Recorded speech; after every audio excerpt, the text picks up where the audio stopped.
Hi guys, and welcome back to another Satisfactory video. In today's video we're going to cover input methods into production lines, be it right back at the start where you're converting ore into ingots, or further down the line when you're making more complicated products. But as always, before we get started, please remember to leave a like.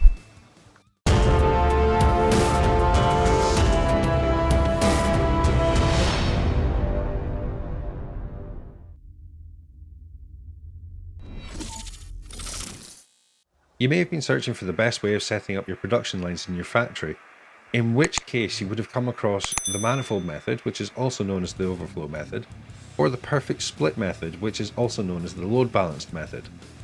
We've already covered the overflow method in a previous video, which we'll link to in the top right just now, but also we'll put a link to it at the end of the video. The way the perfect split method differs from the overflow method is where in the overflow method the machines in your production line draw off the resources they need from a bus system. The perfect split method deals with all this before the resources are even in the machine. It basically breaks down the input line into the required number of lines equal to the number of machines in your production line, where each final belt only has the total required amount of resources that the machine needs for 1 minute of operation. That all sounds really complicated, but it's really not that hard. Using the same example as the overflow method video, we'll be taking 120 iron ore per minute and feeding that into 4 smelters to make 120 iron ingots per minute. Each smelter requires 30 ore per minute to be 100% efficient, so that means taking the single belt of 120 ore per minute and breaking it down into 4 lines of 30 ore per minute.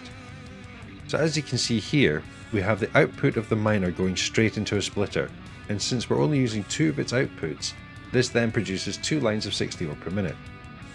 Obviously, there's still not enough lines for the 4 smelters as we only have 2, so we need to double this. In order to do that, we simply have to split each 60 ore per minute belt into 2 30 ore per minute belts using the same method we did initially. So by doing that, we have the 4 required lines with the required 30 ore per minute, which means that this setup will be operating at 100% efficiency straight away, since the smelters only require 1 ore at a time to process the ingots. This is superior to the overflow method for that reason. It requires minimal priming to get up to speed, and where the line isn't primed, it will get up to full efficiency faster than the overflow method, since the machines are getting exactly what they need in the time frame that they need it in. As always, however, if you want to maximize efficiency, all you need to do is to add a full stack of the input resource into each machine manually before you start up the line. And here we have our miner, just like last time. It's on a pure iron node, so that produces 120 iron ore per minute. First we're going to get our smelters in place.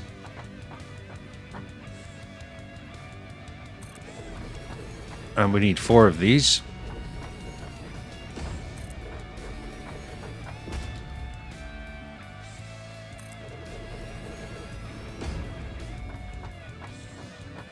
Now it's time to get our first splitter in place, which will divide our 120 ore per minute line into 2 60 ore per minute lines. And we'll just place hold the other splitters that we need to divide the 60 ore per minute lines into 2 30 ore per minute lines.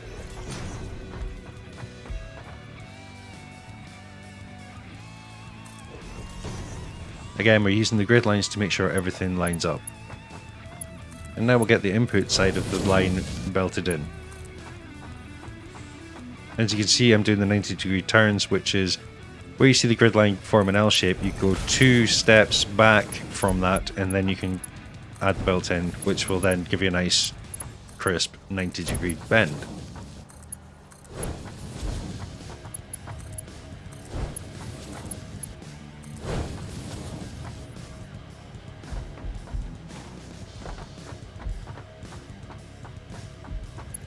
Next we'll put power lines in place. Get the pylons in place first this time, and then get the machines connected. And then we'll go and get the 4 smelters configured for iron ingots.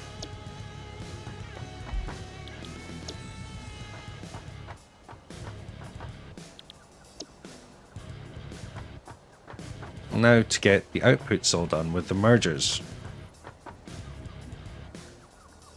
There I'm using the grid line, but also checking that the arrows on the merger are facing the right way. So we want the blue arrows pointing left for the first ones. The last one I've rotated 90 degrees because I'm about to put a storage container down, which we'll put all the output into.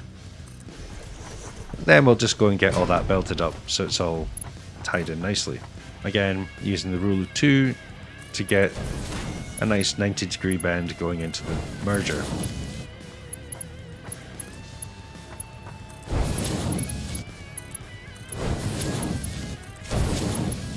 With the belts, I'm going from output to input, input to output. It makes no difference as long as you've got the inputs and outputs lined up in a way that is logical and flows the way you want it to. You can connect either which way around you wish. So now I will get the miner up to speed, get that connected up to power, and to outputting, and we'll get the line connected as well without priming, so you can see what I mean. We've got this ladder here. You can see the way that the ore is splitting down. You can tell by the gaps between the ore on each belt. So you'll have a full belt, then it goes into the 260 lines, which then goes into the 430 lines, but you can see the gaps are even wider.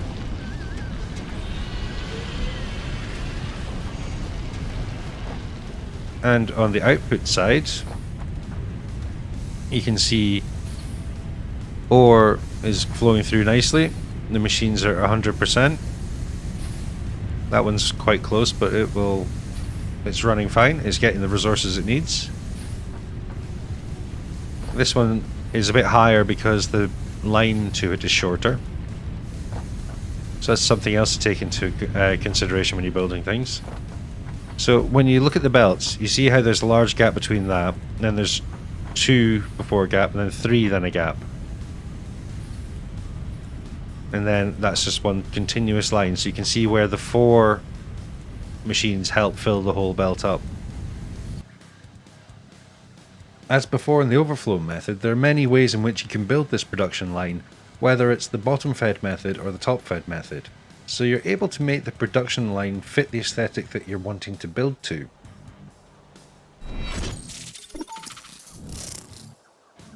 However, there are some cons to using this method. Firstly, it can arguably take up more space in your factory, and also, as the production line becomes more complex, it can be much harder to split the input line into the required number of lines that each machine requires. Whereas the overflow method simplifies the math required significantly to the basic input divided by the machine requirement equals the total number of machines, and is fed by the bus method rather than preparing each input individually. And with that, that is the end of this video. I hope that this has been informative and has educated you in some way as to how the perfect split or low balance method works, and maybe it'll give you the chance to decide which method is right for you for your factory. As always, if you wish to see more of our content, please consider subscribing and always hit the like button. It really does help us out. And if there's anything that you want us to cover specifically, please just leave a comment below and we'll see that, and then we can always get something made up that will answer your questions. With that, until next time, thank you for watching and have a great day.